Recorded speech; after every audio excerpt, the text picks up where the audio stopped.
হরে কৃষ্ণ। আশা করছি আপনারা সবাই অনেক ভালো আছেন। আপনাদের সবাইকে স্বাগত জানাই একটি নতুন ভিডিওতে। আর আমরা এখান থেকে দেখতেই পাচ্ছেন আমরা সবাই অনেক অনেক অনেক ভালো আছি ভগবানের অশেষ কৃপায়। আমি আমার জীবন থেকে একটা জিনিস খুব ভালো করেই শিখেছি, যে লোকে বলে না নিঃশ্বাসে বিশ্বাস নেই। নিঃশ্বাসের বিশ্বাস নেই কথাটা একদম সত্যি, কিন্তু আমাদের জীবন নিঃশ্বাস ছাড়া যেগুলো হচ্ছে সেগুলো তো আমাদের কোনো হাত নেই। কোনো কিছুর উপরে বিশ্বাস করা যায় না এই সংসারে। এটা আমরা সবসময় আমরা যখন মন্দিরে যাই, কারোর প্রবচন শুনি, এটা আমরা বুঝতে পারি। ওনারা বলেন যে সব কিছু ভগবানের ইচ্ছায় হয়, আমরা জাস্ট ওনার ইচ্ছার অনুসারে চলি।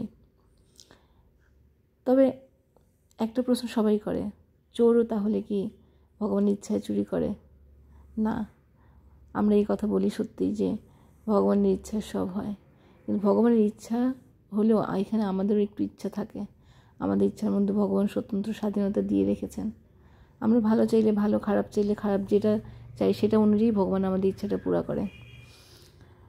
তো আমাদের ইচ্ছাটা হচ্ছে আমাদের কন্ট্রোলে আছে, আদারওয়াইজ আমাদের আর কোনো কিছুই আমাদের কন্ট্রোলে নেই। এটা বুঝতে বুঝতে আমার এই এতটা বছর লেগে গেল। যাই হোক, আমি এখন এটা বুঝতে পেরেছি যে আমাকে ভালো ইচ্ছা রাখতে হবে, তবে সেটা ভগবানের ইচ্ছাতেই পূরণ হবে। আর এইদিকে দেখতেই পাচ্ছেন ভিডিও কথা বলতে বলতে অনেক দূর চলে আসলাম। আমরা গেছিলাম যেখানে জগন্নাথ মন্দিরে, ওখানে ইসকনের প্রচার করছিলেন কিছু ভক্তরা। ইসকনের ভক্তদেরকে দেখলে না আমার শরীরে একটা আলাদা আনন্দ চলে আসে। এখানে আমি একাই নৃত্য করছিলাম, এত আনন্দ বাপ বলে বোঝানোর মতন না।